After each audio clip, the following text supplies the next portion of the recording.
supervisor's race. Which county was that? Albemarle. Albemarle. County. Who wasn't, Sean? 1993, Sally Thomas. Over? against Carter Myers. There you go. The automobile type. All about the bypass. And what was the theme? Right in Sal? Right in Sal. I still have Really? I still have those pencils. That's a hell of a tagline. It is. It's a great Wow. tagline. Right inside. So if you haven't figured out, folks, What about Thing Pink? Oh, you know, the Pinkston campaign. Yeah. Nothing focuses a candidate like losing. Yeah. Okay, well, I know. Son of a bitch. guys, we're going to have a good show. The show has not even started, and you can tell it's going to be entertaining. The infamous, the talented. I think we're going to say infamous today. No, just all around great guys. Sean Tubbs and Neil Williamson. Absolutely, I sincerely mean this, guys. I've been looking forward to this show since he told me you were coming on. I effing love your content. I sincerely mean it. You guys rock. The content, your email, I check out all the time, Sean. I sincerely mean that. Free Enterprise Forum, I check out all the time. We were talking about the sales tax revenue data that you posted on the Free Enterprise Forum. You guys are A+ at what you do. We are lucky to have you. Lucky to have you. And once again, thank you, gentlemen, for agreeing to do this. This is going to be hopefully a reoccurring nightmare. I mean, a reoccurring event. I couldn't sleep last night. Really, you were that I anticipated? was so nervous about this. I could not sleep. I don't believe you, Sean Tubbs. They did a hell of a job, too, guys, with the Democratic debate. I watched that. I watched the replay of that. It was great. That was a good one. It was certainly, that venue, I am going to put this plug out there, the venue up there, what was it called, Neil? Hillsdale Conference Center. It was, it was very surreal to be in an empty conference room, an empty auditorium for that. But, it really gave me hope that when we do it again in the fall, we'll have people there. Yeah, that would be awesome. So I think you and I are just going to kind of strap in before we started the show, I was trying to come up with a tagline for these two guys, like a Batman and Robin. I think the tagline is just friends. Friends. They're We have friends. to come up with a show name, I guess. So you're going to do the general election debate? And you got confirmation from Mayor Nakia Walker? We have not done the confirmations. We have decided in the last week to move forward with the general election candidate forum, and we will be issuing candidate invites in the near future. We still have to work on schedules because, believe it or not, COVID has things opening up, and we have to compete for space. Yeah. I did write to Yaz Washington, so she knows about it. I haven't talked to Nakia about it, but Yaz would absolutely do it. Oh yeah. So I just wanted to make sure she's in the hot, loop, brother. and that that it was a Democratic event, and then the independent one's different. Yeah. So Sean, do you want me to tag you in this? This tweet. Yeah, go right ahead. On Twitter, if you want me to. Oh, sure, go ahead. All right, so I'm going to give this, guys, give the show a like and a share. We're going to get started here. Three fantastic guys. Smith is here It's two today. Three fantastic guys. It's two. I'm going to tag Mr. Sean Tubbs, who I follow on Twitter. If the Twitter sphere wants to follow Sean Tubbs and Neil Williamson, I'll tag him too. Keith, are you on Twitter? I am on Twitter. I very rarely check it. At my age demographic, it's usually Facebook. Just saying. Okay, I tag both you gentlemen on there. Just send it right there, Sean Tubbs. If you have any questions for the guys, put it in the feed and we will relay them on air. Judah, how you feeling, homie? You doing okay?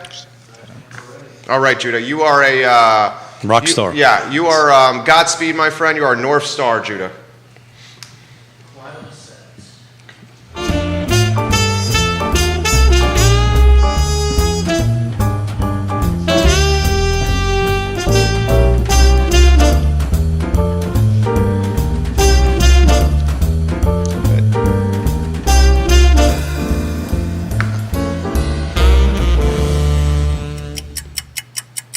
Good Friday morning, guys. My name is Jerry Miller, and welcome to Real Talk, an insider's guide to real estate, life, and the pursuit of happiness, presented by the Yes Team Realtors and Yes Realty Partners, live across the Commonwealth, live across Central Virginia, the country, and the world on the I Love Seville network. If you can tell I'm excited, it's because there's two guys on this set, and I sincerely mean what I'm going to say, who I admire quite a bit. I've been in this town since 2000, first year at the University of Virginia, and after coming out of UVA and starting at the Daily Progress, I started seeing these guys' name everywhere. And while working in the newsroom at the Daily Progress, Neil Williamson and Sean Tubbs, their names were on the tips of the tongues of reporters in the newsroom. Now you cannot turn on NBC 29, CBS 19, our show, without having content that is the foundation for programming. And that is a testament to what these guys do. I sincerely mean what I just said right there. Let's go to the studio camera, please. We're going to pass the baton to the distinguished gentleman whose beautiful youngest daughter gets married tomorrow. I mean, so this guy right here really doing the community a favor, sitting in this chair when his daughter's getting married in T-minus. No. Right?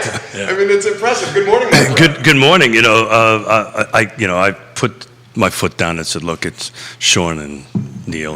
We need to do this." And they were very impressed with that, actually. Yeah. No, look, what do I got to do? I got to go show up, write checks, right? That's all I got to do. Show up, write checks, and somebody told me that I only have 8 minutes to do the daddy speech. And well, you're going to go over that. I shook my head. I said, okay. And the second comment was, I can't even say hello in 8 minutes. No, you can't do anything in 8 minutes. I can't do anything in 8 minutes. Particularly at my age, it's taking a lot longer to do anything. We don't need to go down that road. We do not need to go down that road. But I'm excited. This is fun. We got all kinds of folks in the house, and we got people from overseas, people from all over the country. So we're excited about it. And give a shout out to Moss Vineyard. We've got a fellow vintner in the room and restaurateur in the room on set, and the guys entrepreneur yeah. And the folks at Moss Vineyard is just doing freaking awesome job.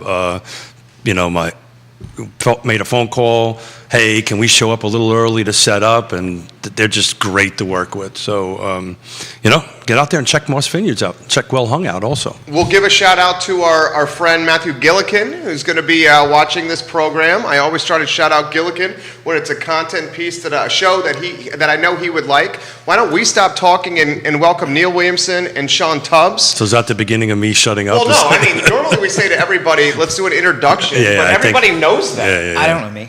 You know him. All right, how about this? Who is Sean Tubbs? There's actually several of us. There's a guy in England he's a data guy. There's an audiologist who's also Sean Tubbs. It's the weirdest thing when you Google your own name and see that you're not the only one. So there's a lot of Sean Tubbs. Is there only one Neil Williamson? I believe there's a sheriff in one of the southwestern counties that is named Neil Williamson. I'm certain there are more than one Neil Williamson, and I'm certain they're all much more astute than I am. Oh, stop, Neil Williamson. There's only one Neil Williamson. There's only one Neil Williamson that I know. And I'm going to give him some props. Well Hung. Oh, yeah. Vineyards and the restaurant. Here's where I give Gordonsville another plug over here. Go try this man's restaurant. Yeah. Try this guy's restaurant, guys, in Gordonsville. Well, Yona and I went there for Valentine's Day. It was an excellent meal. We had, I think it was a prime rib. It was outstanding. Nice wine pairing. It was beautiful.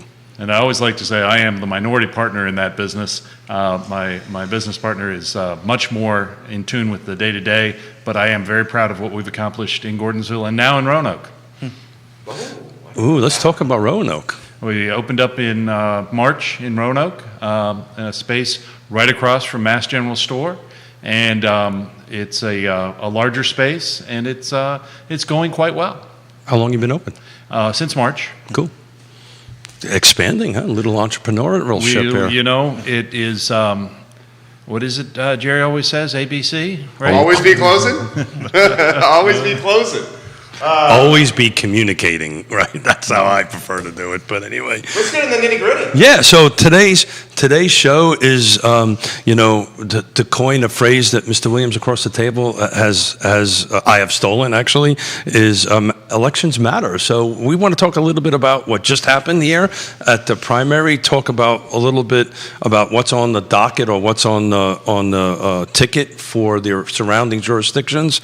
And since this is a real estate show, kind of what everybody's crystal ball may be saying or may not be saying for real estate or housing. So I'm going to get out of the way. Maybe we've got whoever wants to start first. We'll start with Charlottesville. Let's start with Sean Tubbs. There you go. Well, so we had the primary, which was how how many? That seems like it was a week ago, but I guess it was only 3 days ago now. Right. And only 3 people were in the race. Juan Diego Wade got the most votes with, I think, about, I don't have the numbers in front of me, about 4,800 or so. Brian Pinkston, who ran in 2019, did not make the ballot that year. Got on this year in second. He raised the most money, just edging out Wade by about 1,000 or so, but only got about 3,200 votes. But the real surprise to me is Carl Brown got a lot more votes than I thought he was. And he only raised about $1,500. And that money does matter for these races. And I think if he had run his, and I'll pretend to be a pundit for a second. If he'd started earlier and had been campaigning and had organized a little bit earlier, he might have come in second.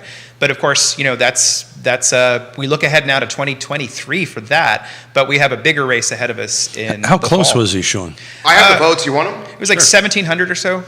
So Sean's always right here. Wade had 4,910. Pinkston 3,601, Brown 1,797. Yeah, which is a pretty impressive showing. And I think what it shows, I think that there might be some hints about what the general election might be like, because we have, of course, the first independent was elected in 2017 in Nakiah Walker since 1948. I believe that person, whose name I've forgotten, did not win again in 52. The question is that will Nakiah Walker be able to get a second term? And I think that the votes from this last Tuesday indicate that's a possibility for lots of reasons. That's exactly what I thought. Yeah. Well, you also have mathematical questions with regard to having a Democratic ticket. Remember, there are 2 seats that are up, and the Democratic ticket has 2 names on it, and there are 2 independents. You always get the math. There are folks that put forth single-shotting, because if you vote for your second best, they may win because they're everybody's second choice. So taking whether the independent vote will be split or whether there'll actually be an independent ticket, it will be interesting to watch and see how the race unfolds. I think one of the things that the mayor has is name recognition and has exceedingly good outreach via Facebook as well as in the community. That being said, I also believe that you have Brian Pinkston learned a lot from his loss, and I think that may be the case for Mr. Brown as well in the future.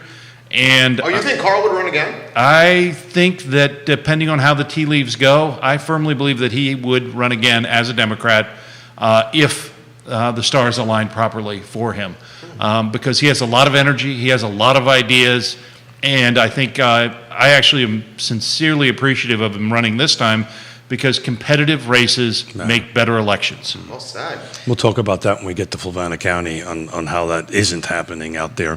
But for those folks that aren't in the game like the 4 of us are all the time, define single shot. What does that actually mean? So when you receive your ballot, you have the opportunity to vote for no more than 2 city councilors.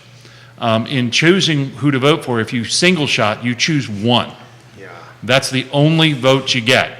That would mean that the other person doesn't get votes from your ballot, any of the other 3. I haven't seen that work in some localities. Sally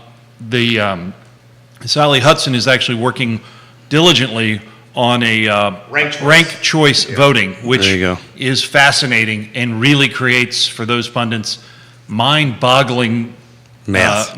You may have seen in the Republican unassembled convention, Kirk Cox running to be everybody's number 2. Right. He was the first one out. So it's interesting.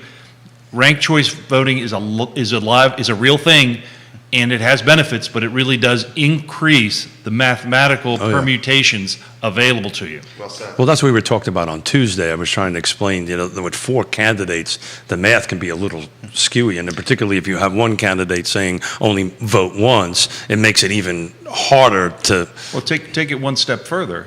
Look at Bill Clinton and running against George Bush. Why did Bill Clinton win? Ooh. Ross Perot. Can I finish? Oh, that's right. Can I finish? Can I finish? You can. Hey, Sean, how you doing over there?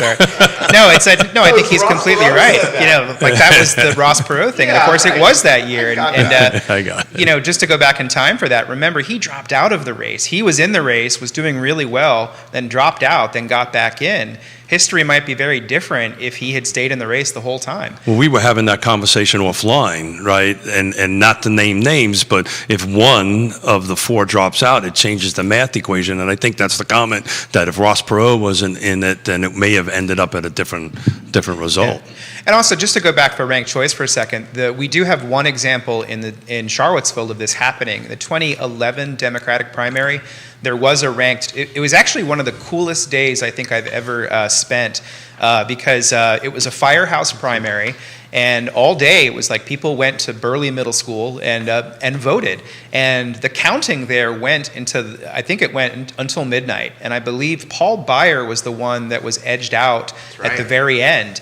And they didn't do that again because there was talk of maybe that wasn't exactly legitimate at the time. But it was a real interesting thing, and it's interesting now, 10 years later, to see that becoming mainstream. And who knows, maybe by 2023 it will change the equation.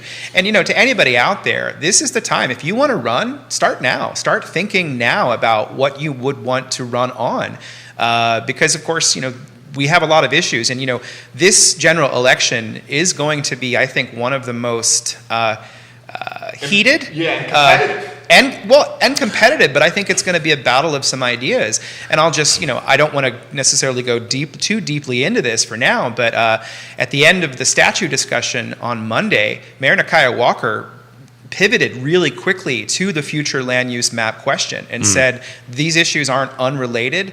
So I think the future land use map is on the ballot and the comprehensive plan is on the ballot in November. And that's at the Charlottesville local level. How competitive the state races are will also impact the turnout in all of the localities. It'll be interesting because as I read the results, Governor Terry McAuliffe, former governor, won every locality in the primary. And that being said, he has a significant leg up, according to most pundits, if for no other reason than people know his name and generally put the word governor associated with it. I will also say that having met the governor twice, I found him to be one of the top 5 politicians I've ever met. You said he remembered your name in a 5 or 10 second encounter.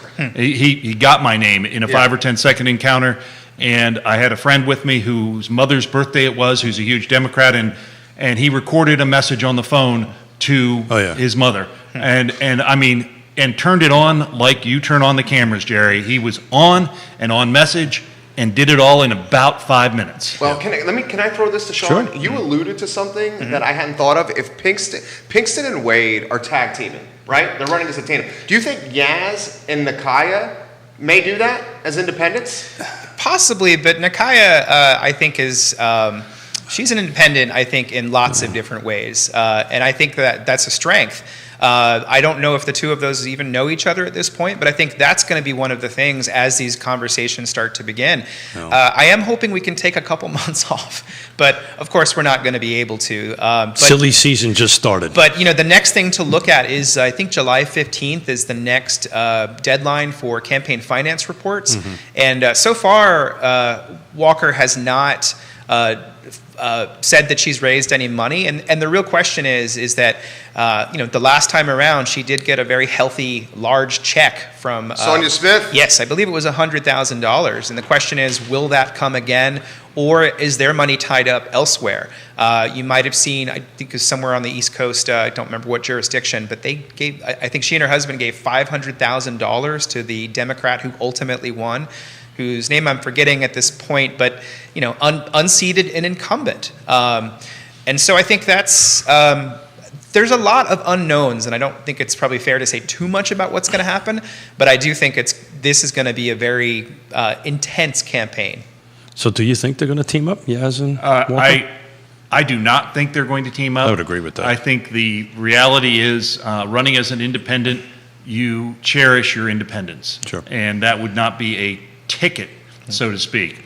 I think there are areas of agreement between all the candidates, and there are areas of differences between all the candidates. The difference this time for Charlottesville is Sunday is the deadline for comments for the consultant-driven public engagement program at SeavillePlansTogether.com. right. There's a map, the future land use map. That map has a picture of everyone's house on it. And everyone's house is a color. That makes this election very personal. Oh, yeah. Look, I think if I believe in that Mayor Walker has said the single shot, that's the reason we had this whole conversation. So that kind of tells me I don't think she will team up with somebody else. I mean, that's just me reading the tea leaves, but you're spot on. If you have not had an opportunity to get on that website, it's pretty awesome. I mean, you can zoom in, and it is super detailed. So That's the talk of the town. Yeah. That website. Yeah. Totally. And the talk of the editorial page and the talk of the letters to the editor. Yeah, that totally is. Well, it all started here, but that's pushing There it you out. go, Keith Smith. Comprehensive planning started with Real Talk. There you go. There you go. Yes.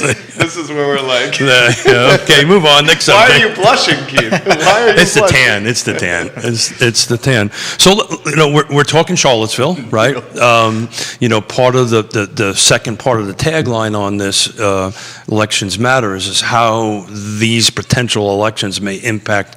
We talked a little bit about land use, the land use map, future housing policy and housing in general. We're all having this conversation on a daily basis. Inventory shortage, should I buy, should I sell?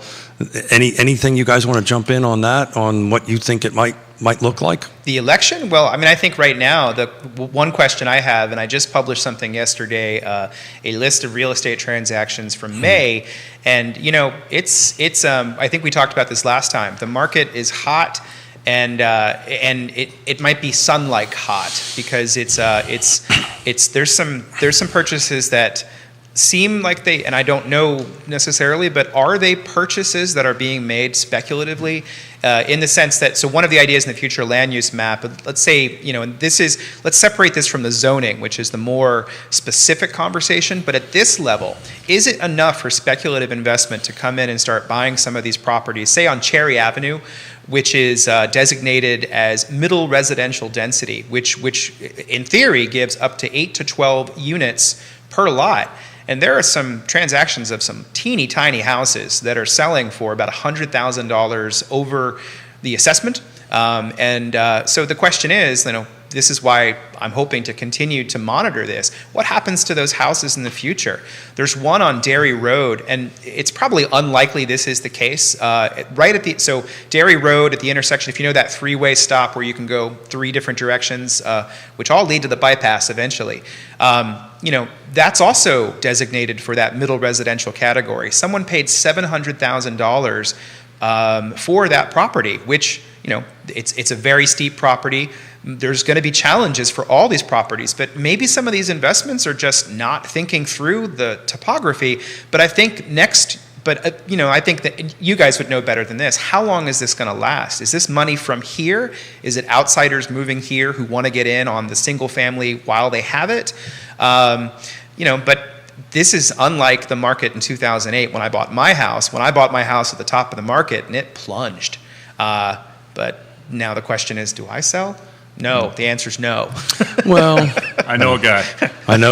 Everybody knows a guy. Give me your business card. He knows my number. And by the way, he'll call Yona, not me. So. And if Ray Cadell is out there, yes, I know. I bet Ray Cadell's watching. Hello, Ray Cadell. But it's not time for me, and I think that's actually the question. I do have this concern, is that, this is just a general concern, is that does this push people like myself out of the market who I could get a great payday right now? Yeah, but where would you go? Exactly, and I'm not here. But you've got to back up, because it comes to I property. can't, I'll hit the wall. That's true. He'll hit the love sign. Don't touch the love sign. Love the singers. No love for Sean. The speculative investor, I hate that term. No. Amen. Property owners are property owners, and property owners have rights. Mm-hmm. Those rights are being addressed through the future land use map and then eventually the zoning code. But the fact that you're speculative, that you're choosing to buy something rather than choosing to buy it and live in it, doesn't change your property rights. Whether you're from here or you're from somewhere else, whether you're from New York City or Williamsburg, it doesn't matter. New York City, get a rope. And Williamsburg. It's kind of the same, isn't it? But the idea of it, and keeping the idea of what we want this community to be and grow to, and the questions about density. We posted a piece yesterday regarding housing Albemarle and some challenges that this idea brings forward without providing any incentives at all. Mm-hmm. Right now, the way we've calculated it, if you were to put forth a 200 apartments, and then you have to do 20% affordable, which is 40, and you have to keep them affordable for 30 years, that's $5 million. That would increase the rent on the balance of the property, on the 140 apartments, by $1,000 a year. How is that helping overall affordability? Well, Are we moving to Albemarle, or are we? Because I mean, You can do whatever you want. Well, I was going to say, if I was going to move to Albemarle, maybe I'd run for office. Hint, hint. No. But I only joke because we'll get to the elections in a second. Are you talking Steve Harvey?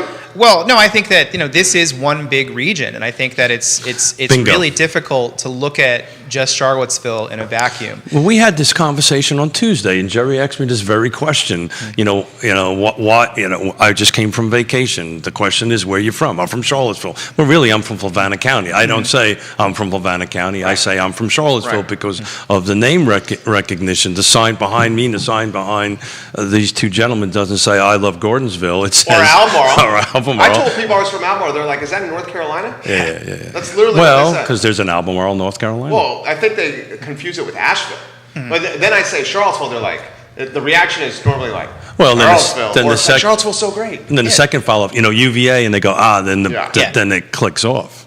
But I think that looking at that, and just to your point, I think that some of the communities in our area want to have a different identity. Look at Nelson County. I think Nelson County in particular, and I think he's running uncontested, Jesse Rutherford. He is. In whatever, is that the Central District? Is he Central? I thought it was north. No, that's Tommy. Oh, yeah, you're right. Harvey, and he has competition from a woman whose name I don't have in front of me. But Lovingston is a place to watch because there's a lot of. It's a little community that's sitting right there. I do think that in 10 years, people might be proud of parts of Zion Crossroads, for instance. This is Standardsville has that potential.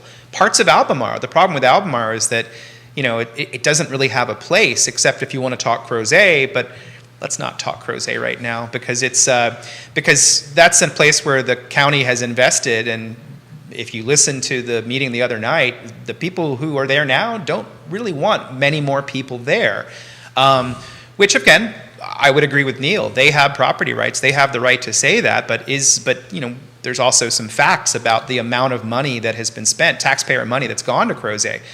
Which is to bring it all back to Albemarle for a second. We talked about the race in Charlottesville being competitive. There is not one single competitive race for the 3 magisterial districts in Albemarle. And, as a person who covers this stuff, last time it was 2. Well, sorry, 4 years ago it was 2. I don't remember what last, it was 2 last time, too, I think.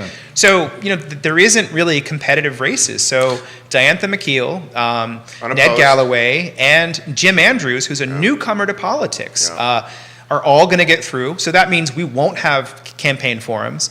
We won't find out how they're going to vote on these very important issues. But we will, because I've had conversations with them, and we're going to have roundtables with here, and you gentlemen will be able to chime in on that. But Neil, this is an important subject to you. Why does competitive races matter? For those of us out there watching or listening, why is this important? Well, competition is good. I don't know what's going to come in front of any board or council. I do want to know, how does this person think? Mm-hmm. I don't want to know what they're going to vote on, how they're going to vote. I don't want to prejudice. I want to understand what's the process. Mm-hmm. What are they thinking about? Are they looking at the sociological benefits or costs? Are they looking at the economic or environmental costs? Where are their priorities? Absent a competitive race, you don't really get down to that detail. And I will say that when we did the candidate forum we did for the Charlottesville Democrats, it was very interesting when we posed the question, do you support the 2-cent tax increase that's built into the budget today for the capital improvement plan? And we got 3 different answers. Sure. And so that's the kind of question that you don't get to ask in a non-competitive race. But I do like the idea of these forums. I really hope that you do those, because if I do think that that they're important questions. This housing Albemarle plan that will go before the Board of Supervisors on Wednesday. But there's also things like the University of Virginia, relations with the University of Virginia. Nobody's electing those positions, but what are the relationships? And we've got a big regional housing need. And, I will put a plug out to the Central Virginia Regional Housing Partnership, which has a forum on June 17th on housing and equity. Who's chairing that? That's 23rd? No, it's 17th. Right? Actually, let's go to Keith. Keith, when is that? Yeah, I called the executive director. Okay. He gets text messages right before he's told I think it's next really? week. I think it's next week. I think it's the 17th because it's usually on a Thursday. He actually thinks I know this stuff. But those are the questions, and I think that thinking regionally is not just a buzzword. I think that there's real action going to those things, and there's movement, because every single locality is figuring out where do we want to be in 10, 20, 30 years. And that's the comprehensive plan. And there are regional forums that very few people pay attention to, such as the Thomas Jefferson Planning District Commission, where there's real talk and conversations. That's how I know that Jesse Rutherford is really ambitious about Nelson County. And that's going to change Nelson County. And of course, I'm really looking forward to the forums that you have for that jurisdiction and the others. Well, my hope is that you two gentlemen will be chiming in feverishly on the feed, asking questions. It makes the host's job and the co-host's job a little easier. Neil gives us answers to questions all the time, and we're grateful. Seriously. Thank you. But let's go back to the regional. I actually have an executive. You've yelled at me for doing a show. I'm actually chairing an executive committee for the Regional Housing Partnership at 1 o'clock. I hope nobody from my family's watching. But thank you for saying that. I actually, for those who watched it a couple of meetings ago, asked about what's the benefit of the regional housing part? What are we doing that's good? What are we doing that's well? And it's, COVID has really hurt us quite a bit because we haven't had it in person. It's hard to do that. But thank you for saying that, Sean, because sometimes I think I'm beating my head against the wall on this stuff. Well, I will say that in the candidate forum, when the affordable housing issue came up, Juan Diego Wade had one of the more memorable quotes where he said, "Charlottesville isn't the only place with po people." Yeah. And I think there's lots of.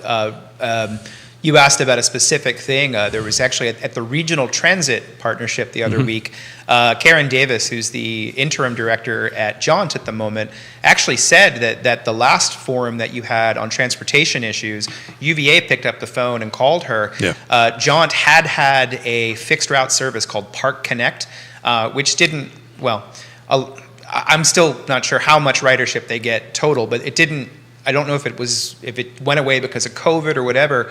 But they called up and said, hey, let's talk about maybe trying to figure out a way to do this on an on-demand basis. So it's those ideas. I mean, I think that's really it, is that, it's a place, it's a forum to talk about the things that are really happening, because Louisa's growing, Zion Crossroads, Fluvanna the other night, there was a public hearing at the Planning Commission regarding making multifamily units by right if they're connected to water and sewer. Actually, it said central water supply, so that doesn't necessarily have to be public water. And at that conversation, they're talking about 20 years from now, because the University of Virginia is not going to shrink. Someone let slip at the Board of Visitors meeting last week that the School of Law is going to grow, Darden is going to grow. The undergraduate might stay about where it is, but there's a lot happening at the University of Virginia, and it is going to be an engine that drives us. And they know that, and I believe the university wants to do its part in trying to address some of the transportation issues. So that conversation about the transit, now that's going to take people willing to take those options, and of course, that's... With the exception of the UVA employees, which are directed to do the park and ride. Well, that's exactly it, because they have a transport, I'm always talking about transportation demand management plans, because they have one and they stick to it. I don't know if we want to talk about the parking garage. Please, let's not talk about the parking garage. But The parking garage got Brian in trouble in your forum a little bit. Did you guys see that? With his comments of what he said? I thought we said we weren't talking No, about we're it. not going to talk about it. But I was going to that's say why his forum was important. Their forum was important. Well, everything they do. But I think that's just it, is there a plan for this? And sometimes I think, is the city's plan really taking advantage of what other plans are out there? Wait, 3, 2, 1. Neil is probably going to talk now about the 2011 comprehensive plan and the $1 million federal grant. See, I know him so well. He does, because That's where I'm going. I'm trying. This whole show, I'm thinking, what can I call you guys? What can I call you guys? because we got a Because one. it can't be Dumb and Dumber. We, Oh, no. We got the Charlottesville and Albemarle went together and did their comprehensive plans together because, hey, we're one community. Yeah. This was under the auspices of the Thomas Jefferson I know a little Planning bit about District this. Commission prior to Chip Boyle's. This was a fiasco. No, this was a cluster, and you add the F at the end of Yeah, it. that's yours. That was just so poorly done. Yeah. Money wasted right and left. And one community didn't come out of it. You ended up getting two lousy plans instead of one good plan. I think it's important to recognize we're now doing new work independently with separate consultants or doing it with their own staff on comprehensive planning and building institutional memory within the organizations of planning in Albemarle and Charlottesville right now. And Green is doing it as well. You got a question about Green. Katie Pearl, Keller Williams. Not to get off topic, but would love to hear your guests chat about Greene County and some of its development opportunities, or just general thoughts on the county in general. And I responded to Katie by saying, Neil Williamson knows Greene County like the Pope knows holy water over here. So you're the perfect guy to talk to about Greene County. I'm not the perfect guy to talk about Greene You are County, the guy. but I do know a great deal about it. I do live in Greene County, Yeah. and I have for a little while, since '99. But I think Greene County, you're seeing huge number of projects coming forward. There's a group of apartments that are across 29 from Lowe's that are almost ready for certificates of occupancy, but they're 6 months behind on the connector road. And they can't get those certificates of occupancy until the connector road is completed. The developer went to the board and said, hey, we got held up. It's not going to be that many people because it's only 3 of the buildings, not all of the buildings. And the Board of Supervisors said, you see this part of the condition where it says this has to be built first? That's what that means. Yeah. And it was unanimous, although the Planning Commission was unanimous the other direction. So that opportunity is coming forward. There are several significant housing developments occurring just north of the Albemarle County line that are going to be interesting. Multifamily, there's a senior residential project. We have Brent Wilson covers Greene County for us as a field officer. If you go to freeenterpriseforum.org and search Greene County, you'll get all of his stories. And we cover the Planning Commission as well as the Board of Supervisors. The thing to know is demand is coming. Where is that? No. Demand is here. Demand is here and coming. It's coming. And where is that going to go? And we last night they were discussing at the Places 29 North meeting the RST proposal, which is in front of Forest Lakes for significant housing development. It is going to be interesting to see. You have neighbors who do not want density. You have a comp plan that calls for density. I just got an email about this. Scott Eliff would like to know. Scott Eliff just let me know that the RST development issue is going to come up before the Planning Commission again next week on the 15th. He is wondering if you might be interested in a follow-up interview in advance. Well, That's literally what you're talking about, right? That is what I'm talking about. Yeah. And Scott is very well versed in public policy and being an active citizen and a great guy. Is he in the wine He industry? is Ducard Vineyards. Right. And a great guy. He really is. He and I disagree a lot about politics. He's caught some That's heat okay. lately. He has, but Yeah. that's okay. Scott part of the game. It's part of the game. Yeah, Scott right. can take it, and Right. he's a smart guy. Yeah. But Sean will want to talk about how the last presentation for RST went. Well, it's it's interesting. I think we're at a point where we're going to move back Lots of sitting to here. in-person meetings, and I think last time in March, the Forest Lakes Community Association, which used a lot of their homeowners association fees to hire a consultant to come in Put on a PowerPoint. and to put on a PowerPoint. Yeah. They put together about a 90-minute PowerPoint And they were well orchestrated. Yes, they were. And it was, Scott Elliff spoke 3 times, which is not technically supposed to happen. But of course, I would say, it was also, but it's also, should these very high-profile rezonings happen virtually? Well, that's a moot point in some ways, because we're going to be back in those meeting rooms fairly soon. And I think that it's going to be interesting to see what happens on Tuesday. It is the Planning Commission, right? Mm-hmm. Yeah. But now, I'm going to confess, I sometimes record things and look at them later, so I did not listen to that. But I believe that's 2 times this week where these community advisory committees that are set up in order to kind of oversee development in specific areas of Albemarle, that's twice this week that community advisory committees had on their agenda how to oppose a development. And Neil is going to say this at the 29 North meeting last night. Stuff. They presented one of the members presented a document, a 2-page document, laying out 3 positives for the RSD proposal and 10 negatives, and all of the reasons that they should oppose it.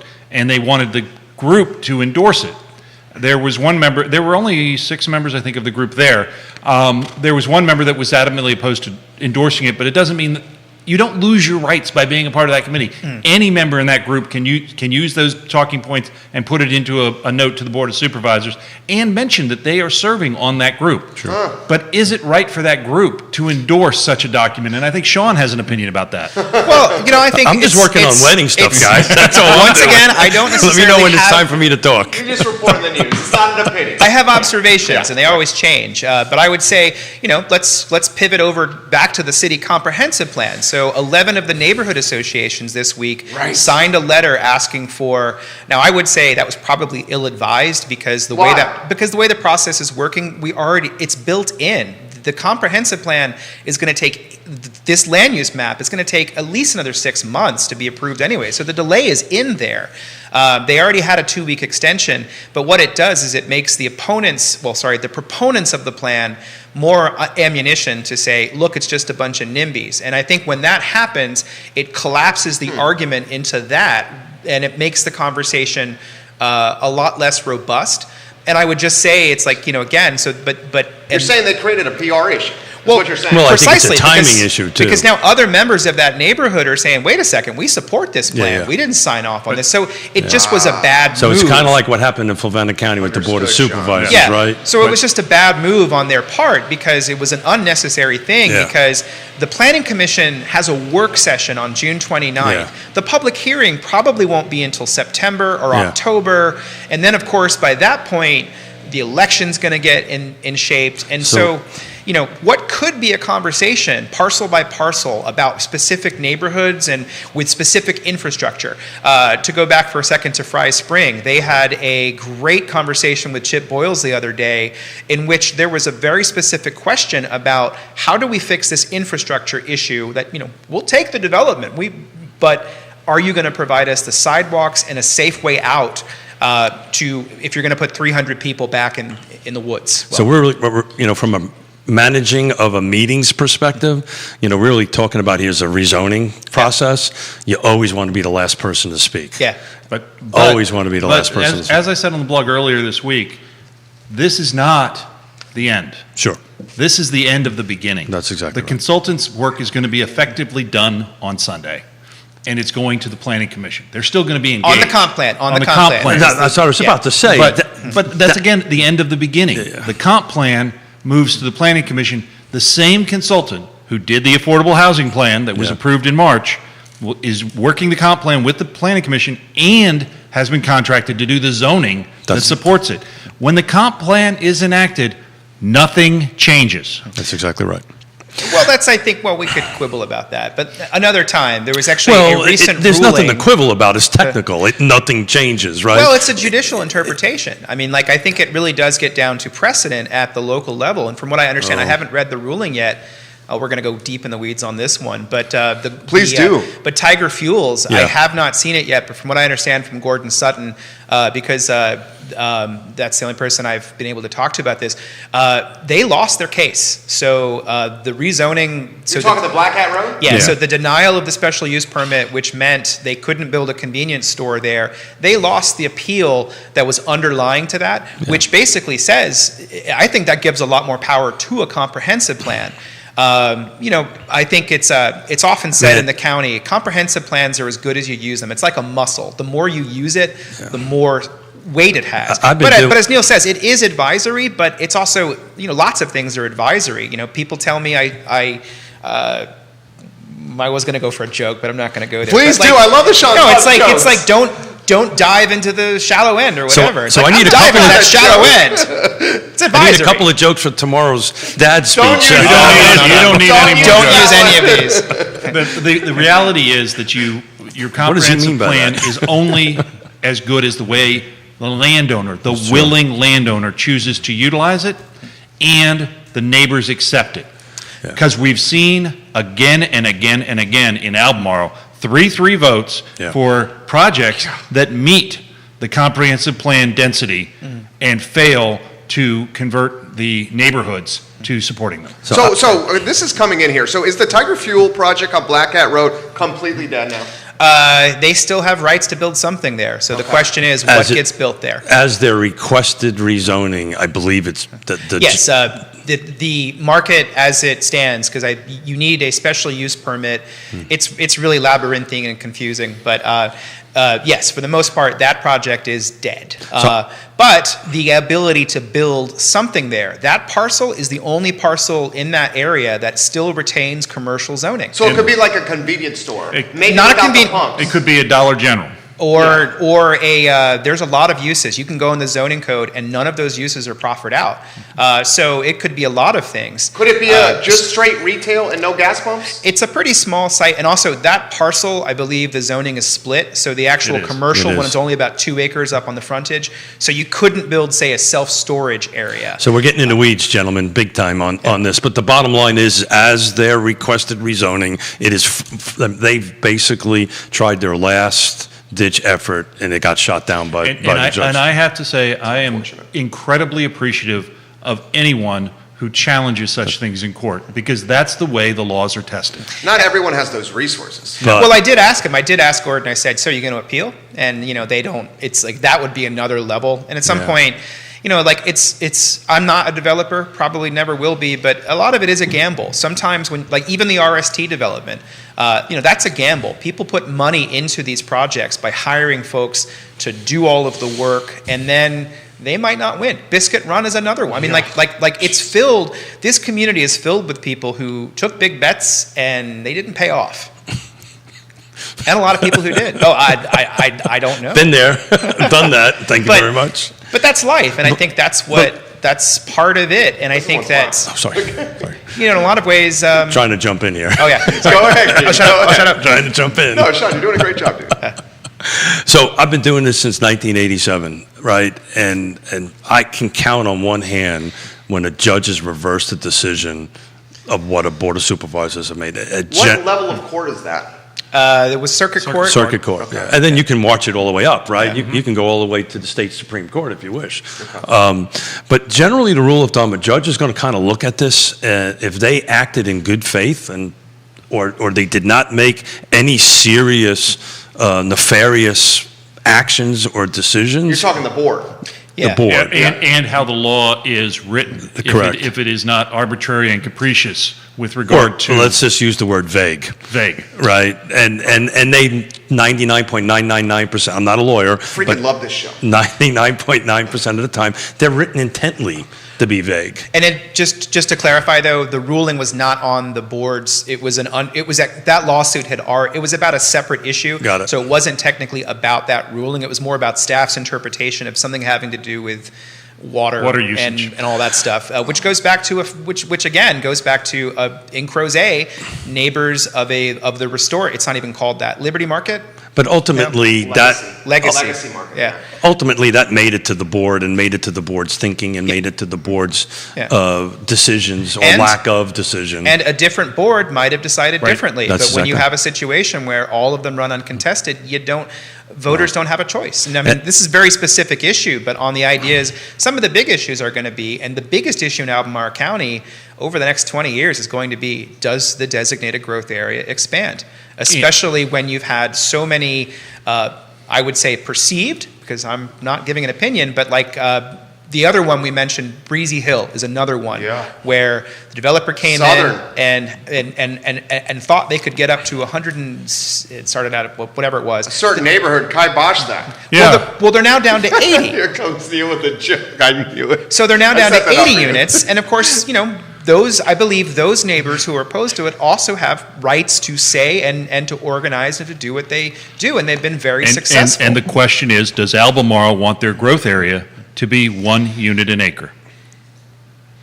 And if they do, how much growth can Albemarle accept? And Which is limited with Which is that limited, but tying it back to elections, Thank you. we're just having a census coming through. 30 years ago, there was a decision made to draw the magisterial boundaries that every supervisor had a portion of the development area and somewhat equal portion of the rural area in terms of population. You can't do that anymore. Right now, if you are running, let's say you're running, in Scottsville, and you win a neighborhood that's over on the east side, and you win the one that's right there by the food line. That's Mill it. Creek. Mill Creek. Yeah. You're done. 870 rooftops You're done. in that neighborhood. You on the win. east The side. math works. You win. 2 voters per rooftop. You win. If you happen to get really tight in that neighborhood, you got a pretty good shot. Right. And so the question becomes one of, are we adequately representing the county utilizing this theory? I understand the theory, and I think the theory made sense probably for 20 years. Is it time to revisit that theory? Well, we're under redistricting now. Hopefully not before 2023. We'll draw the line so that the Miller abode is cut. I love One vote. That's it. But it's funny. I had a conversation with a couple of prepping for today. A few of the elected officials in all the 6 jurisdictions, and some counties that have a 3-3 board are seriously looking at redistricting to create a 7th to try to avoid this thing. And it's a conflicted opinion. How does that happen? It requires a fair amount of work. Fluvanna actually went through this 10, 15 years ago. Yeah, I know. I got you got- redistricted out. Yeah. I think they called it the Smith redistricting. That literally exactly what happened to Miller happened to Smith. So what Smith. hasn't happened to Miller? So your neighborhood got cut in half? Yeah, man. I'm inside of Lake Monticello. Been inside of Lake Monticello since 1987. And they chopped it in half. And they just literally cut a subdivision I built and literally cut it out and shoved it into the Cunningham district. I've been voting at Lake Monticello for decades, and all of a sudden now I've got to travel. And Greene did the same thing because of population, and they created the Midway District, which I like to call the Pick and Pack District, and also the Ruckersville District. And it used to all be Ruckersville, but it got too big to manage with one precinct. So either you add another precinct or you change representation. The math is really interesting. Some localities in Virginia elect a chairman. That's right. Fairfax County being the most prominent. Okay. Jack Harrity was chairman 100 years ago, and his son was chairman just recently. But we have chosen a model where we elect a board, an even-numbered board in Albemarle, and they elect the chair. That's exactly. And but also to throw out, there was a conversation in Albemarle about 8-9 years ago about this, and they looked at it for one day and declined to go forward. But Albemarle has 7 members of the school board, 7 members of the planning commission, so there is an at-large district in those 2. And so, at some point, it's going to be citizens who are going to have to ask for it. Community members, if they're going to ask for it. And I think that, I'm going to throw this out there too, is that with things like the Democracy Institute coming in at the University of Virginia, I really think that we should be talking about what is the regional governance for this whole area. And is how we are now in 2021 the way it should look in 2050, 2045? Those are long-term conversations that if you want to have them, you got to have them now. Just like with running for office, and I don't think that we have the perfect mix. I have one opinion in that I think we need more city councilors. I truly believe that so too. having even that idea of having The ward district, yeah. well, it's been studied in 1981 and 2004. We have previous studies we could look at, because this idea of single shotting and everything, it's an interesting thing, but is it the best way to represent? That's not healthy. All three Democratic candidates for the Democratic nomination are from the same neighborhood. Yeah, and I think that's an issue. Did you hear that? I've been a proponent of The ward system. I've Yeah. talked about it on the show numerous times. I'm not a fan of even boards.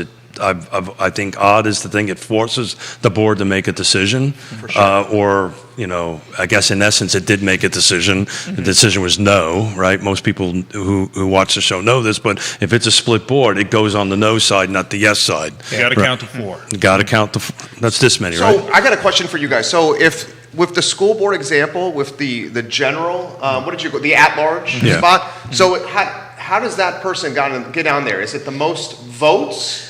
It's a Separate seat. It's a separate seat. Separate Yeah. seat. Green Yeah. County has an at-large supervisor. Dale, why can't I come up with Dale's last Herring. name? Dale Herring Okay. is the at-large supervisor. Got it. And that name will be on all the ballots. Yeah. Okay. And when you run at-large, it's a larger campaign and requires a fair amount of work, but that seat represents the entire county. But And that seat has the same amount of influence as the other seats. That's exactly right. That's So correct. that the board now needs to appoint a chair, Yeah. whereas the conversations we've had before about doing a strong mayor here in the city of Charlottesville, where it's basically an at-large vote that is everybody elects the mayor. But in my opinion, the city is large enough, broken up enough. It should have been in wards or districts or whatever terminology you wish to use. Well, what's the opposition to that idea? The Great question. The Inertia. career politician, is that the opposition? I think it's been, I mean, I'm not going to go too deep in this, but I think it's inertia. It's an idea that if you want to protect the status quo, you keep that. And how many Republicans have been elected in the last 50 years? How many have run? Rob Schilling?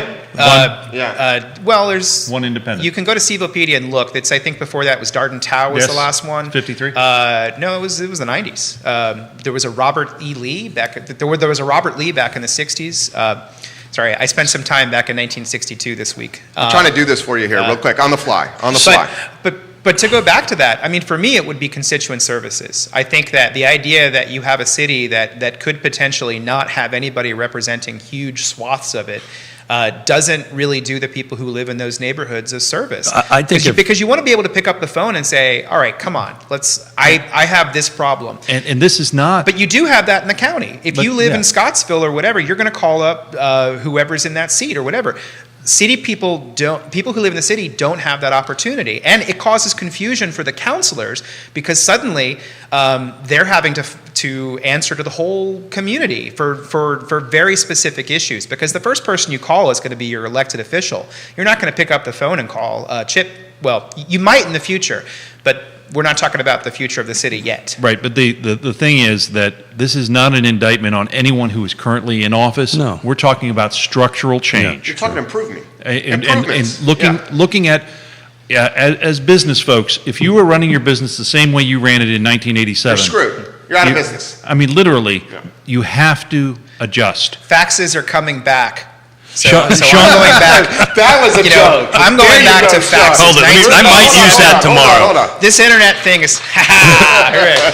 It's just a fad. That was the fax, man. Thank you. I do remember a certain winery owner who told me the internet was a fad. It was a real thing. Is that true? It is true. Okay. You're not going to say the name. I will not. Okay. But I respect that. yeah. But this is a real. Say hi to Ray. Who? Ray Cadell. Who? Ray, Oh. Ray did a great Oh, job. Ray. Oh, I'm sorry. I thought you were saying Rick. Ray did I a was trying great to figure show out on who it. Rick was. And He's my housemate. I think Ray's points with regard to the manner in which they're going forth to have the fireworks and have it in a community way is a great thing. People don't really know all the stuff that businesses and business people do behind the scenes. Ray got out in front of the cameras, but that's really not where he is generally. Generally, he's talking to people on the phone. He's Sure. making things happen. And as he said, we'll find a way to make it happen. It might not be as big as whatever, but we will make it happen. When you have that level of passion, and that is community-based passion, and you leverage the business community to support it, it's amazing the things this community can do. Well said. Amen Well to said. that. So, I want to catch some of these other counties. We caught Charlottesville a little bit. We caught Albemarle. Sounds like we talked a little bit about Greene on that. Do you guys want to touch Nelson County or Fluvanna? Any comments on those races? Before we start there, I just want to give a shout out to Scottsville. I think Scottsville, the town of Scottsville, gets left out of all of these conversations. Nancy Gill today at 12:30. Yeah. And so, but I think with Nancy, I spoke with Nancy last week. Oh, that's right. She's coming in today. We talked about this last week. Yeah. I forgot about this. I forgot to bring the equipment. Dude, and she's bringing beer from James River Brewery. Look out, Sean may stay late. I'm you not can't. staying You wanna late. stay? No, I can't. You can. Well, I've got a script I have to get out for Totally radio. good if you want. Hey, I got Well, a no, I'm wedding, and I'm sitting here. Come on now. I'm going to introduce myself, but let's go back to Scottsville. It's like I think that you have a community with a younger, newer generation town administrator in Matt Lawless, who He's good. He's doing things to put the area. Now, Scottsville's growth is kind of limited by Route 20, which is never going to be expanded to 4 lanes, and you could argue one way or the other, but it's not going. That's so far down the list. Did you see his tweet about the open container in the town of Scottsville? I did that not was like see a day that. and a half ago. Yeah. He said he's pursuing the beer garden concept in downtown Scottsville. And where did that come from? It didn't come from me. I mean, people have been talking about it for a while. I'm just trying to I get it. keep it in the cycle. But going back to the housing plan. And you sent me that nice girl. Yeah. But just to go back to the housing plan, I mean, he showed up at the public hearing at the Planning Commission and said, "Why isn't Scottsville included in this affordable housing conversation?" But of equal import, a year and a half ago, he showed up, one of 6 people to show up for the public input sessions on the housing plan. Yeah. It's Woody Allen. 80% of life is showing up. There you go, Yeah. buddy. But going back to the other areas, I mean, I do think there's a question of identities, and I think you've got Scottsville, which I think brings in Buckingham County into the equation. I mean, there's which I think to me that's in a different district, so I don't ever even think about it. But it's just on the other side of the James River. Well, that's part of Scottsville's struggle, though. It only can grow because it hits that physical barrier of the James River. So with Fluvanna and Louisa, you have Zion Crossroads, which I think is going to be really interesting. Another item at the Planning Commission in Fluvanna on Wednesday, I would think it was Wednesday, might have been Tuesday. It's all a blur. I told you I was back in 1962. I'm a little dizzy from the time travel. But they had a conversation. The flux capacitor. But they had a conversation about an undisclosed business use and a rezoning for it somewhere in Zion Crossroads. And so, I think I had read it as, well, I'm not going to say what, but interesting for that, they proffered out self-storage, which I think is a really interesting thing because I think there's been a lot of rezonings here where the rezoning happens, the next thing you know, there's a self-storage unit. And why, Sean? Because no one had the scrutiny to say that, and like because there's a demand. Yeah, I'm going to say that. But at the same time, This is fun, isn't it? that's not what was said when it. That's not. I'm not even And talking. but to be fair to the developers, that's the use that comes in. But is it the best use for the community? Should the community get to choose the use? Well, I think that there is a legislative process and there's Yeah. a back and forth that So at least gets them to weigh in. But What about all the people that say we've got too many restaurants? We don't need another restaurant. I mean, I think it's a free market. Right, so the community gets to choose? I would think the community should get to choose. The community gets to choose by going to Going the and place or voting. not. No, voting with their dollars. Yeah, I think the community should choose. Right, Yeah. but my question is, does the community get to choose at the zoning level whether or not a restaurant comes in? Well, the planning commissions do, and in this case, in Fluvanna, the planning commission was, or whoever, I haven't dug too deep into it, was able to quickly say no self-storage units. So that came in there. It's the same thing. I'm trying to think of an example in Charlottesville or Albemarle about a use being proffered out. It happens a lot. It does. It does. Car washes are often proffered out Why but- is that? because it's traffic issues And and The water lights. use? water use. Yeah, the water use. Yeah, but so Question for you on Scottsville. okay. The tire plant. Oh. Charles Hurt and the tire plant. From what I understand, there's all kinds of ideas and charrettes about what should happen, but I don't know who owns. Dude, who We did did an interview on Wednesday. So Dr. Hurt still owns that? Yeah, Dr. Hurt owns it. We did an interview on Wednesday with Eric LaFontaine of Ben Barbecue, and he said the rumor in downtown Scottsville is that there's tremendous amount of asbestos inside that. Yeah. So I know a little bit. I know a little bit about this. Actually, looked at it. But from what I understand, there is a master plan for West Scottsville, which I think incorporates some of that. And I believe that they did give an easement for a park, down that area. So there's, I don't get down there. So I have to jump. I have to absolutely jump in now. I just got a text from my oldest daughter that just said, "See, you didn't need to be there today." Tell us about the power plant or the tire plant. Yeah, what you know about it?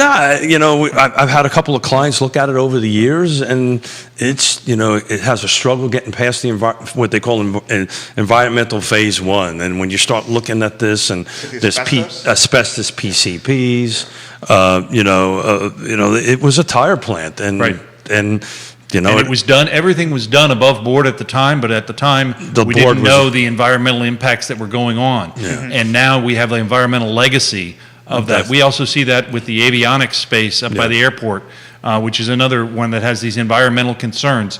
The reality is that until there is pressure, that there is nothing else available. Yeah. And then those environmental concerns become economically feasible. We're not there yet. And we're not there yet, and I don't see us being there in 10 years. No, I think that, I'll make a crystal ball, that project is probably a no-go for a very long time. Dependent upon technology and environmental remediation technology. So you're saying it's a teardown? It's more than that. It's a teardown. Think Love Canal. Yeah, thank you. This is not a health. This is not. We're back. What year was that? I don't know. We're out of 62 now, right? Yeah. We're in the 70s. We're in the 70s. Yes. Somewhere in that. In New York. In New York. But there's other ones. There's the Acme. I'll go back to my wedding stuff. There's that one in Crozet that's it's not asbestos, but it's the environmental remediation at the Acme. What's it called? It's so there are all these old properties like that. But then again, we have other properties that were built in the 1980s that I'm sure someone's going to leap in and say which are at the end of their life right now. Mm-hmm. What happens with those properties that don't have asbestos? And that's redevelopment opportunities. You got CAC watching you here. Well, that's good to know. Yeah. The idea of redevelopment in some of the corridors. I will say that today is Friday, and I have not had one person ask me about Fashion Square Mall this week. What's interesting? Funny, I got that I got that question. A zinger out of you right there. No. I got asked that question last night from all people. Harry Tyson, my son-in-law, who's staying. I said, what are you guys ever going to do this? Because he forgot his tie or something. He's in town, right? Yeah, he's in town. Yeah. We love Harry. Love him to death. Yeah. He's a little busy watching the little ones while everybody's doing fingernails, and I'm getting texts about, see, you didn't need to be there today. But he forgot a tie, went into Belk. Literally the only person in the store. Well, literally, I think the only person in the whole mall. It's really interesting. I was down in Lynchburg where my parents are this week, and my sister and my dad on Saturday or whatever day it was went to River Ridge Mall, which is it could be a tourist destination because Liberty University now. Allison Rabel, I am not saying the University of Virginia is going to buy Fashion Square Mall, so please stop the tweet now. I can add some context. I had conversations with senior UVA people yesterday. That's not happening. No, it's not happening, but the thing is that it is an opportunity for someone. It's going to take the right deal. But what's really interesting is if you want to get really nerdy, follow Washington Prime Group stock because right now it's been going up. It's sort of like the AMC effect. I just looked at this yesterday. I'm going to tag Allison. So what they're doing over there is, Crafty Panda. Yeah, crafty panda, you crafty panda, you. But it's, but that's going to be interesting. And let's go back to planning for a second. So I think that's kind of my shtick, right? There is a plan, which Neil will never like, for that area. The question is, it's only as good as whether or not this staff that we have right now remembers it. So when it does time to come rebuild they will remember it because there are roads running through existing buildings. Yeah. Now, but that's the thing. We're not going to shop like that, but we are going to continue to shop. I mean, I think that's. Who knows what will happen with fads and things. I personally never buy anything online, but I'm an outlier. But I want that retail experience. You also use a fax. Yeah, that's true. What's that? A fax. He made a joke. And I have a Rolodex. I don't have a Rolodex. Wish No, I had was a asking what a Rolodex. fax was. Oh, got it. But Wasn't sure if it was the hearing aids. Yeah.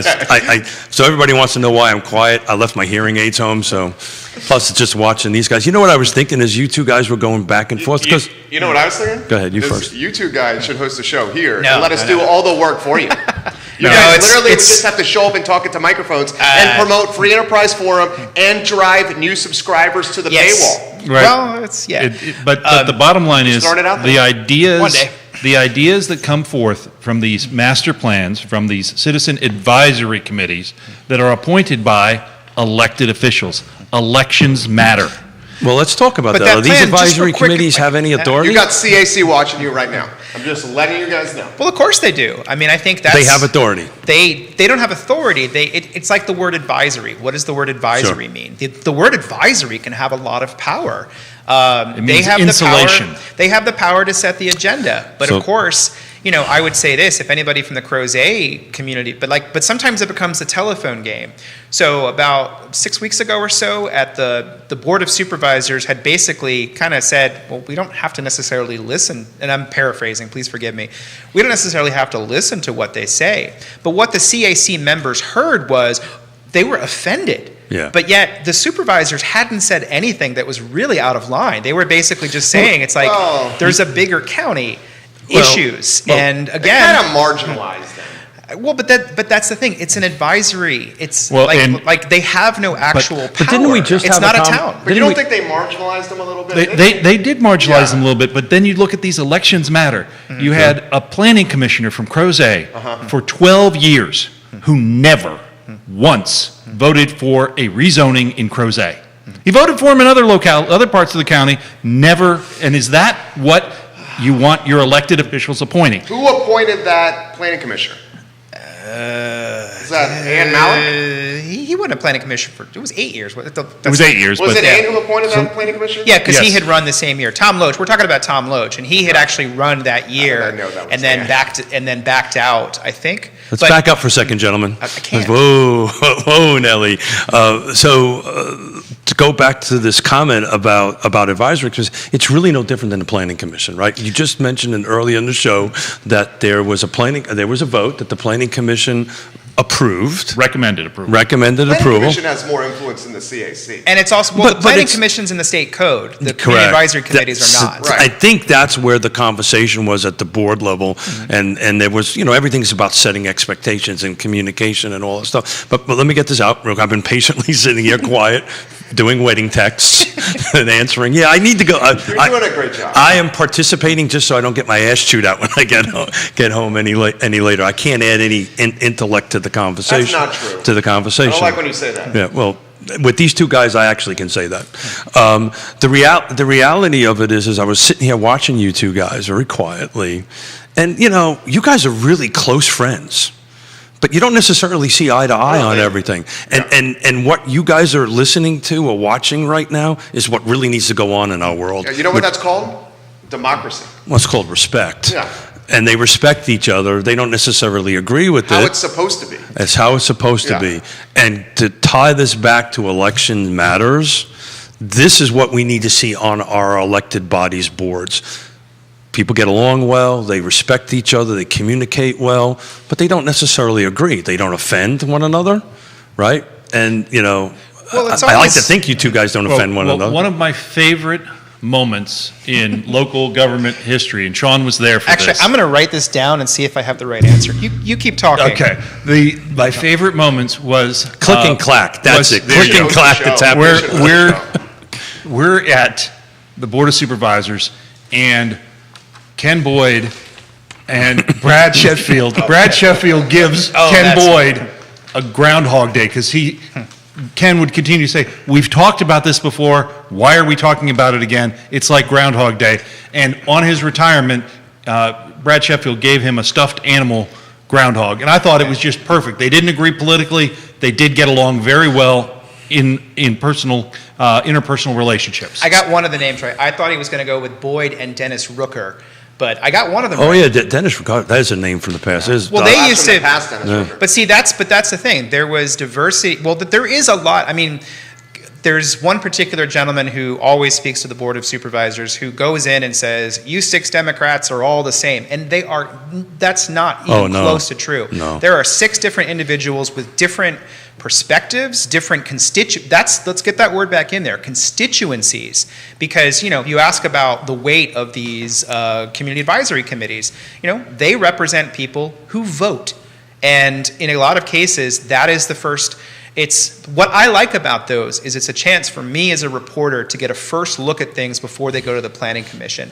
So that means that these proposals get a. I'm going to go back to a phrase we used to use a lot in the 2000s, the first bite at the apple. I hate that phrase, but it works, right? Because that implies that multiple people are eating the same apple. Gross. We just went through COVID. None of that. But your point with regard to Democrats, some of the best arguments and philosophical discussions that Sean and I have sat through were 2 Democrats, Dennis Rooker and Mr. Slutsky. Oh, yeah. Those 2 had very different views of the world, both from the Democratic side, but they were incredible discussions. Mm-hmm. And I think right now, like in the city, let's just say, I think that there are great. And I want more of this. I want on our elected bodies there to be conversations and differences of opinion. Lloyd Snook and Nakia Walker have great conversations that sometimes they spill over into the Facebook world where I don't look anymore because I'm more interested in what's happening on the dais. So entertaining. On the virtual dais. Because to me, those differences of opinion are really interesting. And I think that these should be discussions. They shouldn't be monolithic decisions that are made. To Gary Grant's point, and I think that Gary Grant's the guy who keeps going up, and he says he used to work for INA, right? Yeah, reporter, yeah. But he said he goes after B. Lepisto Kirtley a lot for a comment that she made, which was probably an ill-advised comment, where she says, "By the time it gets to the board, we've already made up our minds." That was a rookie mistake on her part, because if you think that should not be the case. Yeah. So this whole show, I've been thinking about how do we wrap a bow around, how do we define the term elections matter? To me, right, everything is personal. To me, how elections matters to get back to what you 2 guys are doing right now. You could not necessarily agree on everything, but we're having a conversation. We're having a very public debate about something on this end of it. That's why elections matters. And I'll probably say something that'll get me in a little bit of trouble here. This one-shotting does not get us there. Single-shotting, yeah. But local elections matter more than statewide or federal. No doubt. These are the people that are making the decisions that are impacting your children, impacting your grandchildren, and impacting your lives. But to your point, and I don't always, I often do not agree with her policy. But to her point, Mayor Walker, in pushing the single-shotting, it's not wrong.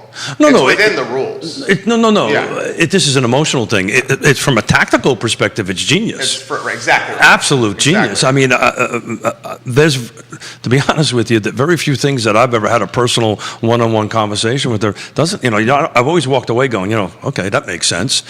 She's a pretty articulate woman when you have an opportunity to talk to her one-on-one. Not pretty, she is articulate woman on that stuff. I just think we need to get back to what we're witnessing right now on this conversation, and one-shotting kind of dilutes that a little bit. It's just my personal opinion. I agree 100%. But I think that I think that we've talked about ranked choice voting.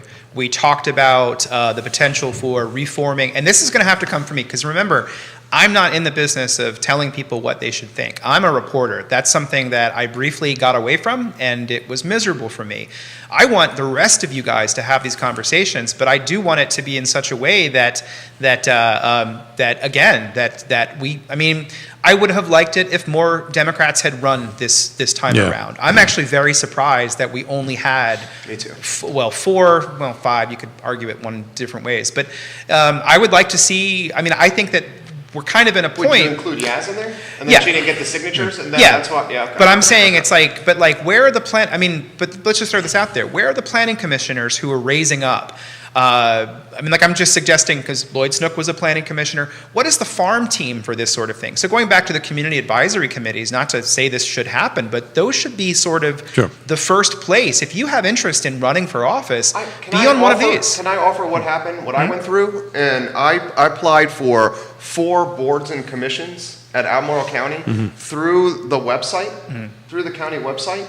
They give you a 2-sentence confirmation that they received your application, and then the follow-up communication is nothing.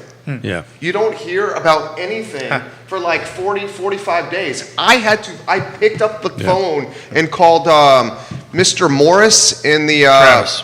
Travis Morris. In Deputy clerk. And he's like, we will follow up with you soon. Thank you for the phone call. If I had not have done that, I mean, and he says it's rare that someone calls them and follows up. So I guess where I'm going with this, and then I'm going to get out of the way because you guys are a hell of a lot smarter than me. It's like, why should it take 45 to 60 days for you to hear anything? I mean, it's a demoralizing aspect. And I'm pursuing this because I'm running for the board and I want to learn more. But if the average Joe went through this, they just quit. They wouldn't do it. I think in some, and I'm not defending them, except was that during the COVID era? Oh no, it was post-COVID. So it was like, I mean, are we Pre, post-COVID you mean? now? No, it was like now. Yeah. So Recently. Yeah, I'm trying to 45 think. days ago. I'm sort of tuned out on the county, which is not a good place to be, but the city has been much more interesting and compelling at this time, which is not a good thing because there's a lot going on in the county, in Albemarle County. So I'm not sure of that, but for the planning commission, it's also a frustrating process. It's a frustrating process, Yes, and there are numerous openings. Right. And we need people to serve in those places. I literally sent an email to Supervisor Galloway, to Mr. Richardson, to Travis, and to Supervisor Price about this. The reason we have so many openings is because this process for applying is like trying to do something in a phone booth. Yeah. So- Does that make sense? Well, I think, again, not defending it, but I'm trying to think, how do we do better, or how do they do better? Communicate. Well, I think in some cases, there's an election, but there's not anyone running. But generally, let's say it was the planning commission, you're not going to get appointed to the planning commission until just after an election. Because of that. The ones I did was not planning commission. right. It was the ones that had vacant openings. Which ones, though? I'm just curious. This Go is ahead, Keith's show. Yeah, Keith, sorry, Keith. Go ahead. just hey guys. Keith, you are appointed, Keith. Well, I am. He's on too many boards already. Well, and that's where I wanted to jump in. I know a little bit about this. I've been doing it since 1987, and on the system that you're describing right now, Jerry's been in existence as long as I've been doing it since 1987. And the reason, unfortunately, if you want it, you've got to go for it. Dude, I pretty much have to go in person and do it. I have nothing but the love for you. Yeah, same. You're just going to have to corner an Yeah. elected official. I mean, you're just going to have to do it, and show your passion, and you will get in there. That doesn't make it right? It should be more similar, but it does. We're volunteering, not getting compensated, volunteering our time, and it's brutal to do it. Yeah, Mrs. Smith will add those maths up for you on how much time Your I have. hours. My hours, Yeah.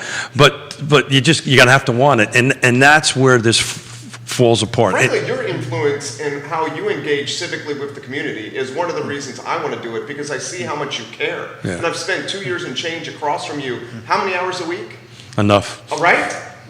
And No. honestly, I'm like, this guy's doing it and he's making a difference. I want to do it. Well, I don't know. I'd like to think I'm making a difference, but yeah, it's all about relationships, and that's what they want. They want relationships, and they want to establish relationships. And I'll tell you, it comes from the same thing. Just talk about what they want to do is right, wrong, or indifferent. They want to trust you. And I'll just put in a plug real quick for a second. I believe that I don't know when the close. I'm not going to look it up on the phone real quick, but there is an open vacancy on the Charlottesville Planning Commission. I don't know if they're still taking applications, but they need to fill that Is vacancy that soon. Stolzenberg's spot? No, it's Heaton, Gary Heaton. Okay. Who, Roy's is coming up, right? I'm Soon? not sure, to I be think honest. it comes after the election. Okay. Yeah. Okay. There's a lot of strange changes, I think, because Corey, and all that. And But the other thing to Here note, are all the open spots. Travis sent me this list. Look at hold on, all go these. slower. Go slower. but the reality is there is a process that has to be followed for these, because they're actually nominated by the entire board. That's exactly right. And so that has to get onto an agenda. They only consider those appointments in one of two meetings a month. Yep. And if you aren't in the first meeting, you've bumped another 2 weeks. Right. It's very frustrating. Yeah. But And it's volunteering. But I will tell you this, and this is critically important. Government moves slowly, Oh, yeah. and it's not a bad thing.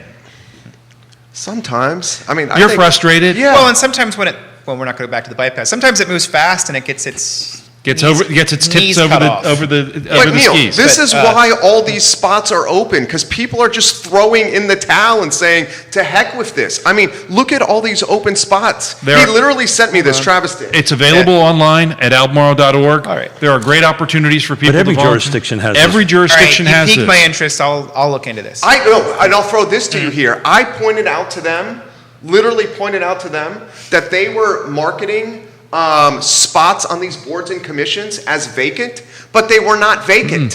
So they hadn't updated the website. No, they This is, well, it's interesting. You're You want looking me at to forward you this? No, you're looking actually at a static list. There actually is a more dynamic list On roster. the website. Yeah, on But the roster. That's what I went through. Yeah, but send me that and we'll talk, And because I this do is the think most that. up-to-date yeah. one. and some of them say vacant or about to be vacant, and you have someone who is willing to be reappointed, but they have to advertise it per state code. That's exactly right. That it is vacant. That's exactly because right. they have to have candidates. If they have multiple candidates, they have to choose. That's So ex- there's a lot of weeds in here to making it all work. And I would completely agree with you.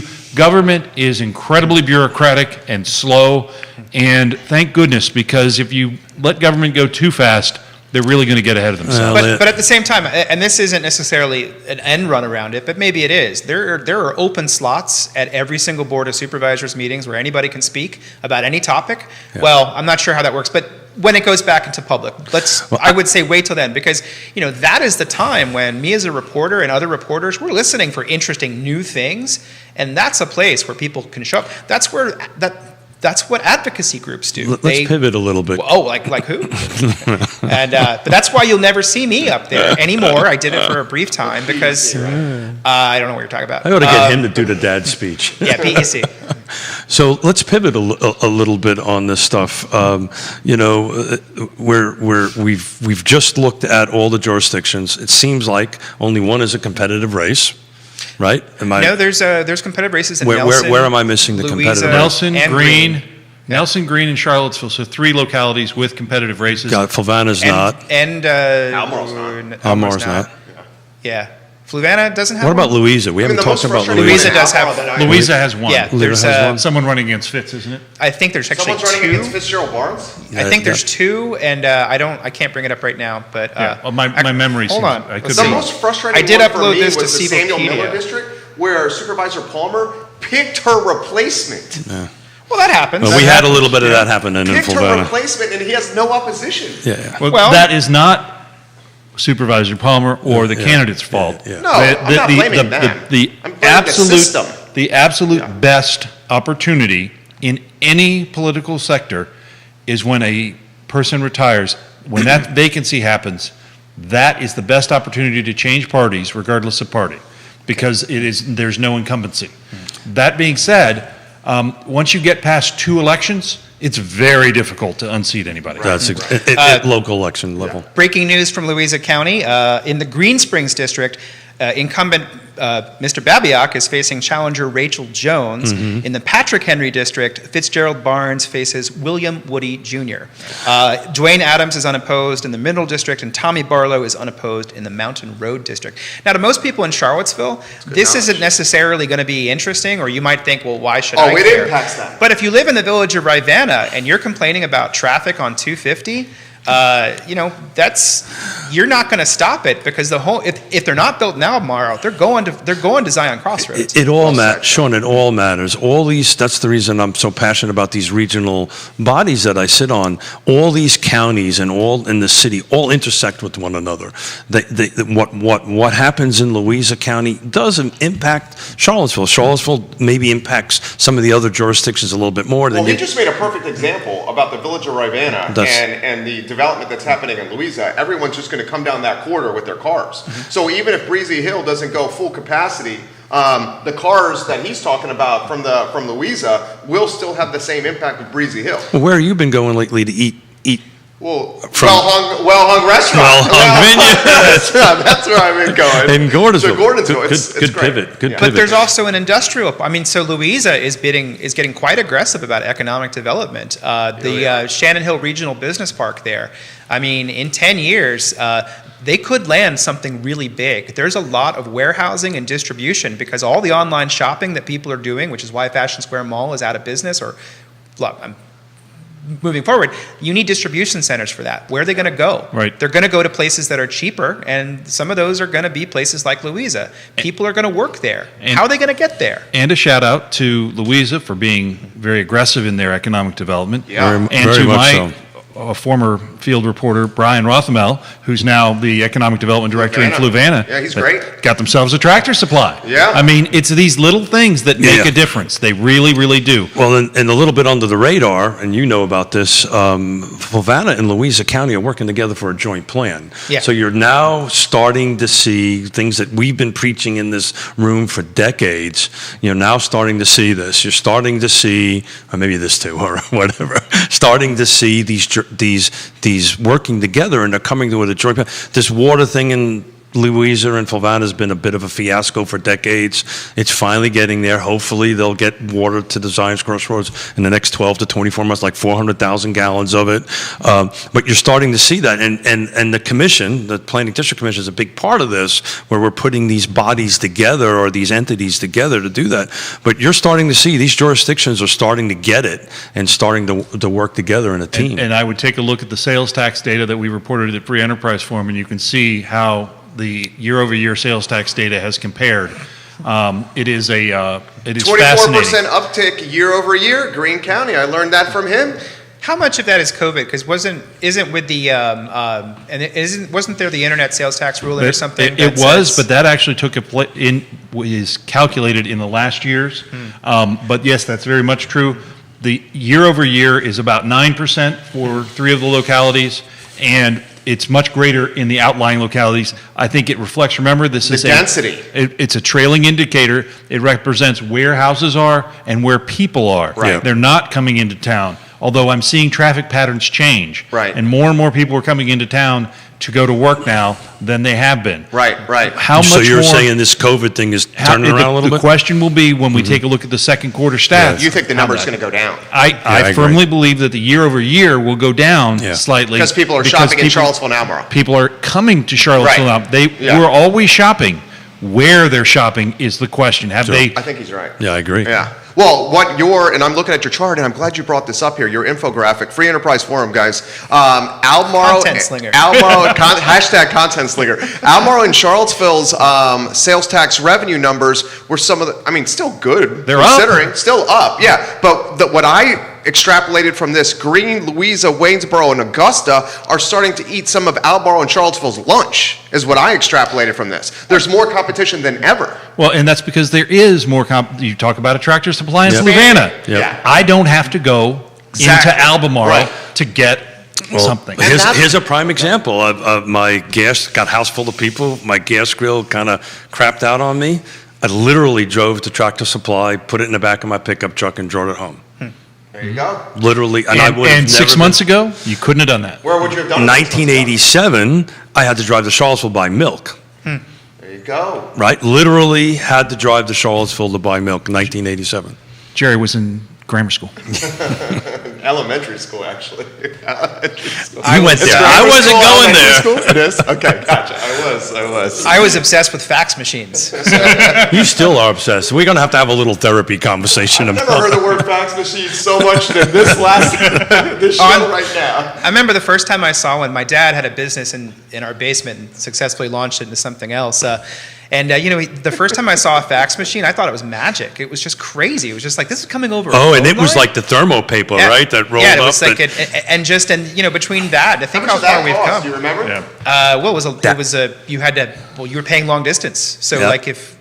it's so crazy to think about how things Well, have Well, changed. and my father-in-law would complain because he was in real estate, and the real estate guy across the street would fax him something. He's like, "Get off your Well, fax." did you hear what Ray said yesterday? When he first I was a got little into busy real with estate- wedding crap. You were. But when he got into real estate, Yeah. he literally had to go to it wasn't Kinko's. It was like a printing store Yeah. to get flyers printed Sure. for his listings, and he would hand out the flyers. Yeah, sure. Pre full MLS. Now, Yeah. I actually I rent space in the car office, and I do remember Ray being one of the last ones to go With and the pick up the book. book. Right. Absolutely, and that was just, it was crazy, and it was a very different time. And I appreciated Ray's comments about the things that are lost with this, but there's been huge gains as well. But that's the way any Everything. change goes, right? There's Ray positive. misses the days of the book, and Ray is watching right now. Yeah. He misses the days of the book. Yeah, I can't read that well, so I have to look at pictures Well, and I'll stuff tell you like what, you that. guys had a lot more control with that book. You did, but we still. Oh, you hit the camera. That was the cutoff line. Time to go, Papa Bride. There was one freaking rule, Neil, that you needed You had to one thing. There, it's a 10-second delay. Oh, there it was. I just saw it on the screen right there. The 1 10-second delay. That's good lord. So look, guys. We go 3 more minutes, and this is the longest real talk. Okay, of all well time. we'll go. Well, the through- most important question is, can we crash the wedding? Ooh. Sure, absolutely. Okay, cool, great. Your wife. And Hello, your everybody. family are See you listening. tomorrow. Do not say yes. No, but you No, guys I'm can not come coming. on Sunday at Brazo. We're giving out tacos, so come and see us. you Bring just your said family. that. Yeah, whatever. I I'm don't not really going care. to the wedding. I gave No, up. I'm talking about the viewer. Oh, the Yeah, that's right. We do have cameras, guys, and listeners. Yeah, I gave out my address a couple of times. What the hell? Goodness. Right? Yeah, you did. I wouldn't So, do that anymore. so I just got a Bill Nitchman, property owner. What do you think he is implying using the word? Wow, it's over the city land use map heating up argument. Dude, this is the talk of the town, dude. yeah. Well, it's a The- good conversation. I think it's, and I'm a homeowner, and if I look at what's happening, and, and I think it's a great conversation to have. It's what the map ends up. But remember, you have But to go back to other it's not like this is the first time this has happened. But this engagement is great. There you great. go. Like, But you go. informed engagement is great. Go to the website, SeavillePlansTogether.com. Go to Sean's website. Go to my website. Do not go to next door. That is not where real information is. yeah. And I would even, the email that Jerry just sent is from Charlottesville Tomorrow. That's the place I worked for years. Go there. Look at what they have to say. So- Read the Daily Progress. Did I do an article for Seville Weekly? Informed I think I did. decisions. Have been. Yeah, I did. Yeah. So, Frankly, it's some of the best content in there. Literally, Genuinely. I don't know about that. Please do but, more. do they still have comics? Because that's the. Do you You know, draw? their office is for lease. Did you see that? Actually, I want my old office back at Charlottesville So Tomorrow. are they not in there anymore, Sean? No, Charlottesville Tomorrow? No, Seville Weekly. I don't want to speculate on air. Because Yeah. there's a for lease sign in the window. I know they've been subleasing. They've been subleasing space inside that office, so I don't think they're going to leave there. But they have a really big office space there, Right. and they have been subleasing, which I think is okay to say. If not, You said it. I guess I don't work for them So, anymore. so guys, get involved, get involved, get involved, Get informed and get involved. Well, to me, that implies the same thing, but yeah. And keep an open mind. I think the most important thing is that a lot of what's happened is people are very concerned and there's a lot of fear. But I think that, keeping an open mind, I'm reading a new book. Actually, should I say this? Should I out myself as a Star Wars nerd? Oh, please do, because I I think I've am. already done. think we already had an idea you like Star Wars. I really Sean. like the High Republic series because it goes back 400 years really? in the past and really talks about the origins of the Jedi and what they can. Someone cut me off, please. Please. Yeah, we're done. I'm using Off cut you shall be. I'm using executive producer authority. You are now cut off. All right, cool. But get involved, get informed. Look, we just watched two gentlemen that are close friends that You guys kind of looking at different opinions from different subjects. I'm going to straight up say this. This might be the best show we've ever done of any show in the history of You this said that entire- last time. No. Don't you think this was better than the last time? I don't know. It would, are you, guys not having so much fun? Isn't this fun? it's better? All I know is I've been staring at this camera because you told me to. Well, you're doing it. And I haven't broken. I'm not breaking. Let me kick Don't kick the cameras. Please don't kick the cameras. He's made the best eye contact of all four of us. with the camera. Yeah, it's like really weird because I'm trying to talk to the dude and he But won't you look told at me me. to look at the camera. Well, you're supposed to. So you know why I think this was so much better? It's because we're in person. We're in Yeah. person and Closer. we're actually looking at each other eye to eye. But again, get involved. I was thinking as you were speaking, Jerry. One of the reasons why my volaholic problem is I seek out people with different thoughts and opinions than myself to get educated. Me too. To get educated, maybe Sean and I may not agree on certain things. Whole concept That's right here. that's what we built Yeah. Real Talk around. Yeah.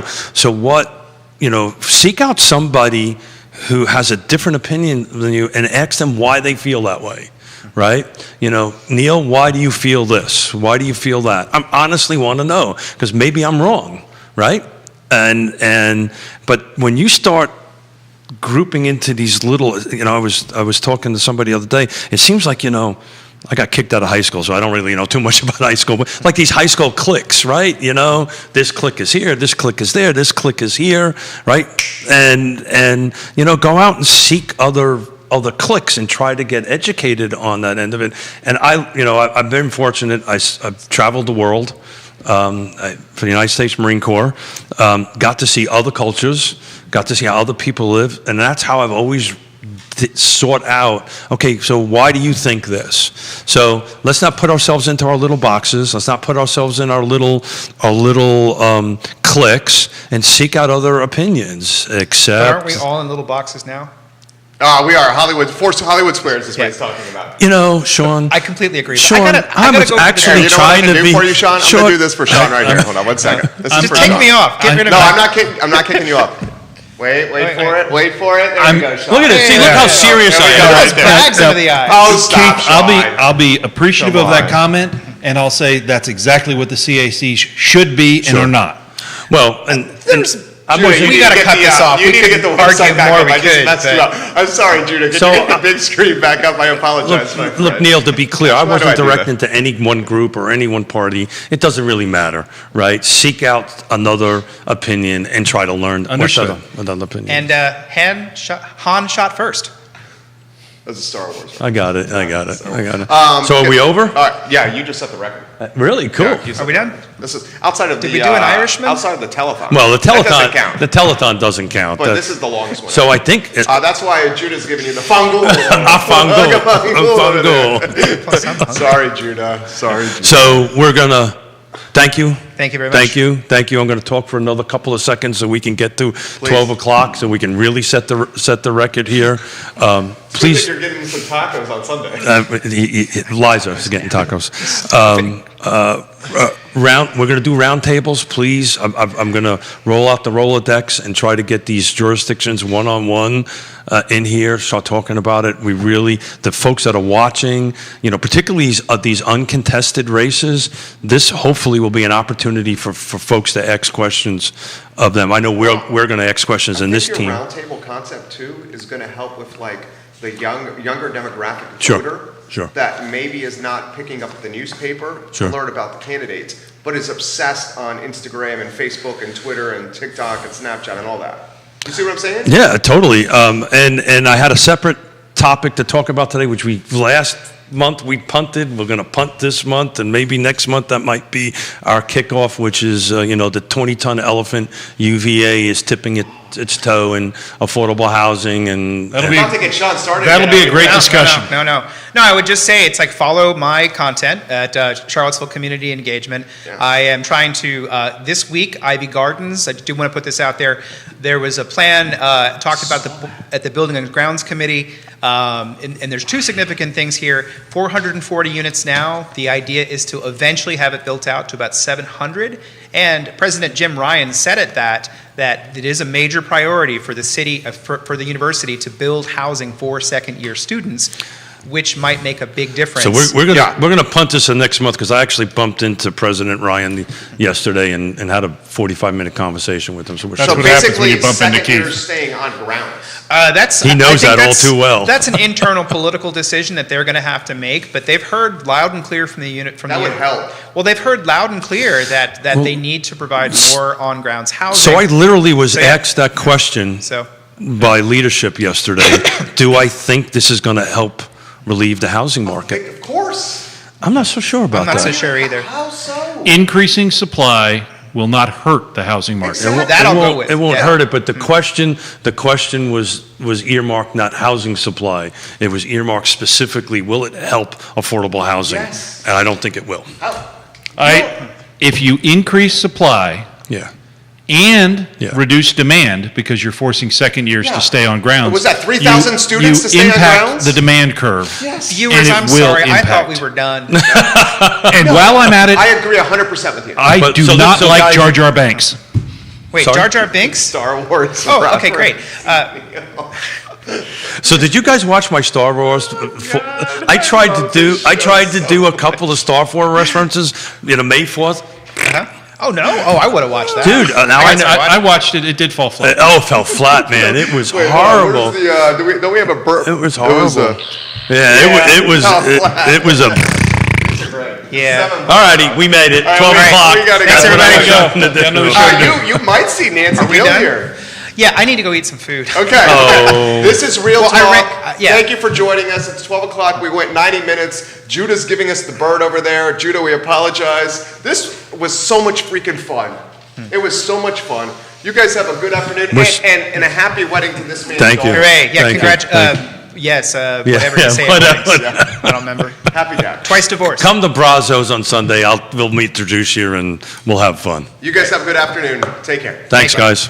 All right. It was so fun. That was good. That was good fun. So fun. I love you guys. That's good stuff. I'm in trouble. What did I do wrong? I can't hear you.